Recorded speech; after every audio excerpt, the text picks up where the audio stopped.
தமிழ்நாட்டின் பரபரப்பான அரசியல் சூழ்நிலையில் அதுவும் வருகின்ற விக்கிரவாண்டியுடைய சட்டமன்ற இடைத்தேர்தலில் நாம் தமிழர் கட்சியின் மிக முக்கியமான வெற்றி வேட்பாளர் அண்ணன் செந்தமிழன் சீமான் சற்று நேரத்திற்கு முன்னாடி அறிவிச்சிருக்கிறாரு. அதுவும் குற்றப்பின்னணி இல்லாம நல்ல கல்வியாளரா ஒரு மருத்துவரா ஒரு பெண் வேட்பாளரை அறிவிச்சிருக்கிறாருங்கிறது மிக முக்கியமான விடயமா பார்க்கப்படுது. வாங்க நாம இந்த காணொலியில அதை பத்தியான ஒரு தகவலை பார்ப்போம். உங்களோட நான் உயிர்மை வசந்தகுமார். காணொலிக்குள்ள போவோம்.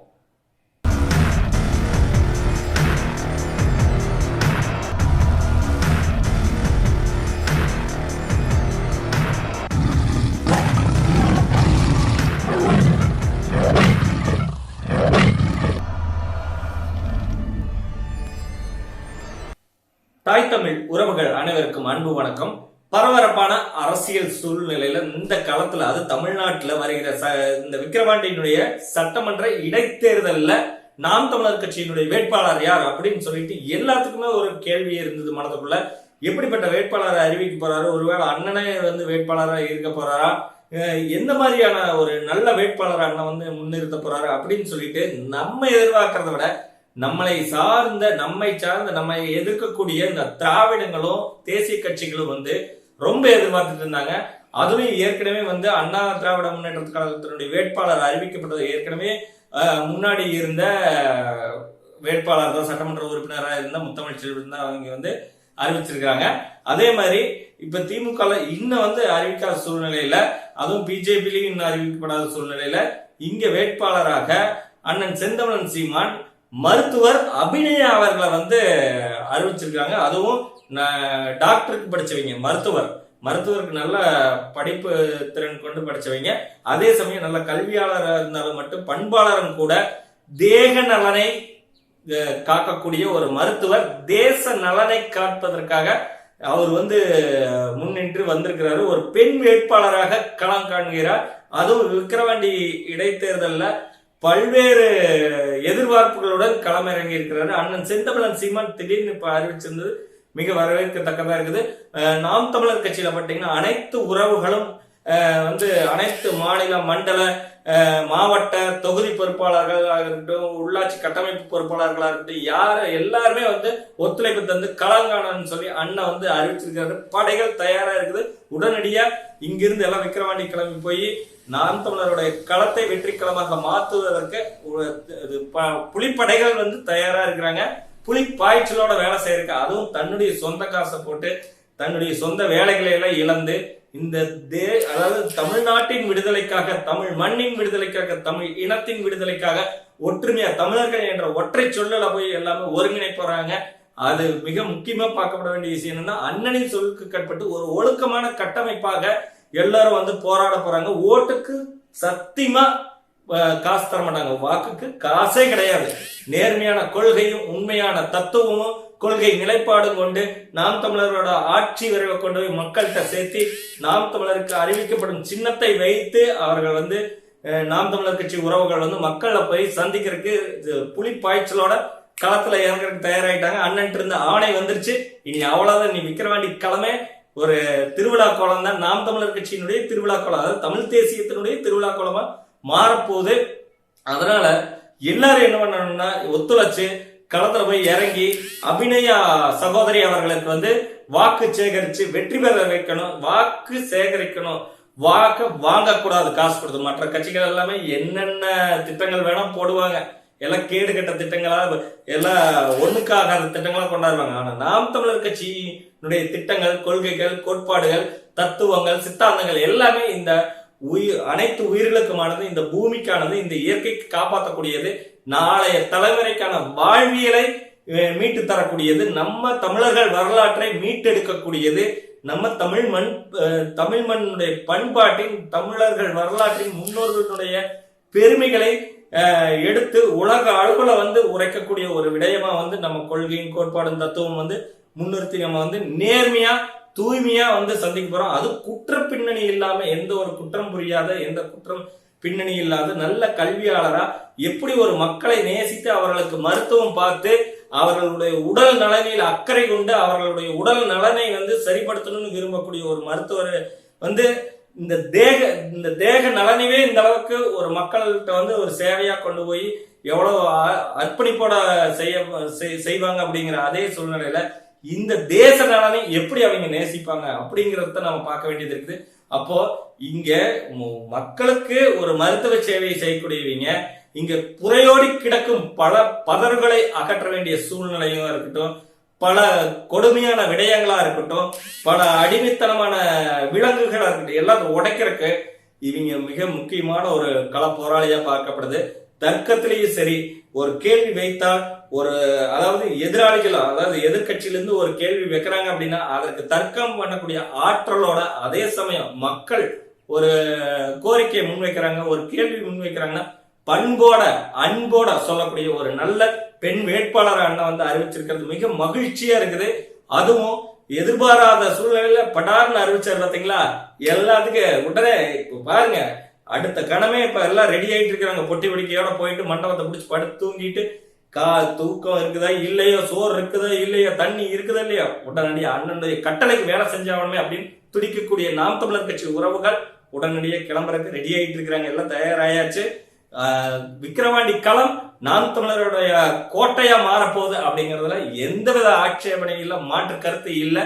அதுவும் முக்கியமா வேட்பாளர்கள் வந்து சென்று அவர்களை அணுகிறப்ப வேட்பாளர்களா இருக்கட்டும், வேட்பாளர்கள் சார்ந்த நம்ம நாம் தமிழர் கட்சி உறவுகளா இருக்கட்டும், எல்லாரும் போய் எப்படி ஒரு அணுகுமுறையை பண்ண போறாங்க, இவங்க என்ன ஃபார்முலாஸ், திருட்டுத்தனமான ஃபார்முலாஸ், கொள்ளையடிக்கிற ஃபார்முலாஸ் எல்லாம் என்ன யூஸ் பண்றாங்க, பண்ணிட்டு போறாங்க, பயன்படுத்திட்டு போறாங்க. ஆனா நாம் தமிழர் உண்மை நேர்மை மாத்த களத்தில் நிற்கும்.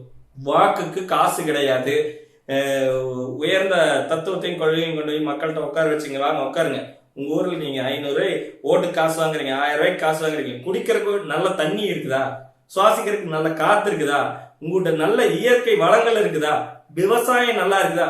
ஒண்ணுமில்ல, அந்த பரந்தூர் விமான நிலையம் பிரச்சனையா இருக்கட்டும், விவசாயிகளை அடிச்சு துரத்தி நாங்க பரந்தூர் விமான நிலையம் அப்படிதான் அமைப்போம்னு ஆட்டம் போட்டுட்டு இருக்கிற இந்த திராவிட அரசா இருக்கட்டும், அல்லது வந்து இதுவரைக்கும் விடையே தெரியாத தூத்துக்குடியில சுட்டு கொண்ட அந்த 13 பேரோட விடைய என்ன, அதுக்கு என்ன நீதின்னு கிடைக்காத சூழ்நிலையில அங்க இழைக்கப்பட்ட கொடுமை அநீதிகளை பத்தி மக்கள் புரிந்துணர்வு இல்லாம இருக்க போறாங்க. அதனுடைய தாக்கம் இதுல காமிக்க போறாங்க. அதையும் தாண்டி, அதாவது தமிழ்நாட்டுல விவசாயிகள் இந்த மேல்மா சிப்காட்ல வந்து போராடினப்ப அவங்க மேல குண்டாஸ் போட்டதை கவனிக்காத இருக்க போறாங்களா? எண்ணூர்ல வந்து விவசாயி கசிஞ்சப்ப அதை பத்தி கண்டுக்காத அரசை பத்தி தெரியாதையா போயிட போது. இதை வந்து நான் சொல்லல, பொதுவா சமூக வலைதளத்துல எல்லாமே பரவலா பேசப்படுது. அப்போ இந்த பரவலாக பேசப்படக்கூடிய விடயங்கள் மக்களிடம் போய் சேர்ந்துருச்சு. ஓட்டுக்கு காசு தருவாங்க, ஆட்டினுடைய விலை, மாட்டினுடைய விலை, ஒரு கழுதியினுடைய விலை, ஒரு பன்னியினுடைய விலை, ஒரு நாயினுடைய விலை கூட ஒரு ஓட்டுக்கு இல்லையே, நம்ம உரிமையை ஏன் விட்டு கொடுக்கணும்? அந்த ஓட்டு உரிமையை நம்ம நல்லபடியா நல்ல வேட்பாளருக்கு, நல்ல கொள்கை தத்துவத்தை சித்தாந்தத்தை கொண்ட வேட்பாளருக்கு செலுத்தும் போது நமது உரிமை மீட்கப்படும், நமது வாழ்வு வந்து முன்னேறும். பொருளாதார அடிப்படையில இன்னைக்கு நம்ம எந்த அளவுக்கு இருக்கிறோம், அதுவும் இந்த தேர்தலுக்காக விலை குறைப்புன்னு சொல்லிட்டு இந்த கேஸ் விலை, அதாவது இந்த பெட்ரோல் விலை, டீசல் விலை எல்லாமே குறைச்சிட்டு இப்ப இனிமேல் ஏத்த போறாங்கன்னு ஒரு அறிவிப்பு வருது. இதெல்லாம் வந்து யாருக்கான ஒரு அரசியல் இங்க இருக்குதுன்னு, கார்பரேட் அரசியலா இல்ல மக்களுடைய அடிப்படை ஆதார வாழ்வியலுக்கான அரசியலா அப்படின்னா கிடையவே கிடையாது. இங்க ஒரே ஒரு கட்சி உங்களுக்கு உண்மையும் நேர்மையும் வந்து உங்களுடைய வாழ்க்கையும் வாழ்வாதாரத்தையும் நாளை தலைமுறையினுடைய வாழ்க்கை கேள்விக்குறியா இல்லாம போகிறதுக்கான ஒரு அடிப்படை அரசியல் மாற்றத்தை, ஒரு புரட்சியை பண்ணக்கூடிய கட்சி அப்படின்னா நாம் தமிழர் கட்சி தான். நாம் தமிழர் கட்சியினுடைய வேட்பாளர் தான் அதை செய்ய முடியும். ஒரு தடவை மக்கள் நேர்மையா உண்மையா உணர்ந்து உண்மையா தூய்மையான வாக்குகளை ஜனநாயக அடிப்படையில உங்க உரிமையை விட்டு கொடுக்காம, காசுக்கு விட்டு கொடுக்காம, ஒரு ஓட்டு உங்களுடைய உரிமை ஒருவர் புரட்சிங்கிற மாதிரி நாம் தமிழர் கட்சி வேட்பாளருக்கு, அது அவங்க தொகுதிகளில் நிற்கக்கூடிய அபிநயா மருத்துவர் அவர்களுக்கு, அபிநயா சகோதரிக்கு வந்து நீங்க செலுத்தி அவங்களை வெற்றி பெற செய்யுங்க. ஒரே ஒரு இந்த இடைத்தேர்தலோட விடயத்தை ஒரு எம்எல்ஏவை கொடுத்து பாருங்க, ஒரு சட்டமன்ற உறுப்பினரை கொடுத்து பாருங்க, அவங்க எப்படி உங்களுக்காக குரல் கொடுக்குறாங்க, என்ன மாதிரி வந்து அங்கெல்லாம் போய் தர்க்கம் செய்ய போறாங்க, மக்களுடைய அடிப்படை பிரச்சனைகளை எப்படி வந்து மக்களை சந்திச்சு உங்களுடைய பிரச்சனைகளை கேட்டறிந்து அதற்கான தீர்வுகளை கொடுப்பதற்கு என்ன செய்யறாங்க, இதையெல்லாம் முதற்கொண்டு இதையெல்லாம் பார்த்து அதுக்கப்புறம் 2026 நீங்க நாம் தமிழர் கட்சிக்கு வாக்களிச்ச அண்ணன் செந்தமிழன் சீமான சிஎம் உட்கார வைக்க போறீங்க. அதற்கான நேரம் வந்துருச்சு, காலம் வந்துருச்சு. தமிழ் தேசியம் எழுவது உறுதி. அதற்கான காலம் கனிந்து விட்டது. ஆகவே மக்கள் இதை உணர்ந்து நம்ம சகோதரி அபிநயாவுக்கு வாக்களிச்சு நாம் தமிழர் கட்சி என்ன சின்னம் வந்து அறிவிக்க போறாங்களோ, தேர்தல் ஆணையம் என்ன சின்னம் கொடுத்து நாம் தமிழர் கட்சி அதை ஏத்துக்கிட்டு அங்கீகாரத்தோட இன்னைக்கு வந்து முதலா நாம் தமிழர் கட்சி அங்கீகாரம் பெற்ற பிறகு இந்த நடந்து முடிந்த நாடாளுமன்ற தேர்தலில் 8.2% மேல வாக்குகளை பெற்று நாம் தமிழர் கட்சி மாநில அங்கீகாரம் பெற்றிருக்குது இல்லைங்களா. இந்த அங்கீகாரத்துக்கு அப்புறம் சந்திக்கக்கூடிய ஒரு முதல் இடைத்தேர்தல். அந்த இடைத்தேர்தலையும் முதல்ல பெண்ணுக்கு நம்ம பெண் உரிமை கொடுக்கணும்னு சொல்லி பெண் அடிமைத்தனத்தை உடைக்கணும், ஆணுக்கு பெண் சமம் இல்ல ஆணும் பெண்ணும் சமந்தான்னு சொல்லி ஒரே அடி போட்டு விட்டு அண்ணன் ஒரு பெண் வேட்பாளர் நிறுத்தி இருக்கிறாருன்னா அந்த பெண் புலி எந்த அளவுக்கு பாய்ச்சலோட இருக்கக்கூடியவங்க, எந்த அளவுக்கு ஒரு ஆற்றல் படைத்தவங்க, எந்த அளவுக்கு அவங்க மக்களுக்கு உண்மை நேர்மையை நிற்கக்கூடியவங்கன்னு நீங்க உணரணும். அது நாம் தமிழர் கட்சியில எல்லாருமே வந்து நீ வந்து நான் சொன்ன மாதிரி பொட்டு வடிக்கையெல்லாம் தூக்கிட்டு ஒடியா இருப்பாங்க. விக்கிரவாண்டி நாம் தமிழருடைய கோட்டையா மாறும்போது திருவிழாவா இருக்கும் போது எந்த அளவுக்கு உங்களை வந்து மக்கள் வந்து நாம் தமிழர் கட்சியினர் வந்து உங்களை சந்திக்க போறாங்க அப்படிங்கறத தெரிஞ்சுக்கங்க. அதனால மக்கள் இதை உணர்ந்து விக்கிரவாண்டி தொகுதியில் உள்ள மக்கள் வந்து உண்மையும் நேர்மையுமா நீங்க வந்து வாக்களிப்பீங்கன்னு நாங்க நம்புறோம். அது இந்த பெண் வேட்பாளரை வந்து நீங்க ஆதரிப்பீங்க. உங்க வீட்டு பிள்ளை ஒரு ஏழையின் வீட்டு பிள்ளையா நீங்க வந்து உங்க வீட்டு மகளையே நீங்க வந்து எம்எல்ஏ ஆக்கிட்டா உங்களுக்கு என்ன, உங்க வீட்டுக்கு தேவையான எல்லாம் வந்து சேர்ந்துடும். அப்படி ஒவ்வொருத்தரும் நினைச்சு தங்கள் பிள்ளையாக கருதி நீங்க வந்து நாம் தமிழர் என்ன கொலுசு கொடுப்பாங்க, வெள்ளி பாத்திரம் கொடுப்பாங்க, கோட்டர் கொடுப்பாங்க, கோழி பிரியாணி கொடுப்பாங்க, ஆனது போனது செத்தது ஊறது பறக்கிறது எல்லாமே கொடுப்பாங்க, சோத்தையும் போடுவாங்க, பட்டியல அடைச்சு காசு பொழுதாடமான 200 ரூபா கொடுப்பாங்க, 300 ரூபா கொடுப்பாங்க. இதையெல்லாம் தாண்டி நாம் தமிழர் கட்சி வந்து ஒரு இடத்துல நிக்குது, இன்னைக்கு இந்த அளவுக்கு அங்கீகாரப்பட்டு நிக்குது அப்படின்னா உண்மையால் உங்களுடைய ஒத்துழைப்பு, உங்களுடைய மாற்றம், நீங்க கையில் எடுத்த அரசியல் புரட்சி தான் மக்களுக்கு. அதனால மிக நன்றியை நம்ம செலுத்த வேண்டிய இடத்துல இருக்கிறோம். அந்த நன்றி எப்படி செலுத்தணும், உங்களுக்கு செய்யக்கூடிய சேவையா நாங்க வந்து செலுத்த போறோம். நீங்க வெற்றி அடைவீங்க. எங்களுடைய நன்றிகளை எப்படி காமிக்க போறோம்னு நீங்க பாருங்க. உண்மையா ஒரு மாற்றம் பிறக்க போகுது. இந்த தமிழ் தேசியம் வெல்ல போகுது. தலைவர் பிரபாகரன் வாழ்க, தமிழ் தாய் வாழ்க, அண்ணன் சீமான் வாழ்க. இந்த நாம் தமிழர் கட்சி கண்டிப்பா வெல்லும்.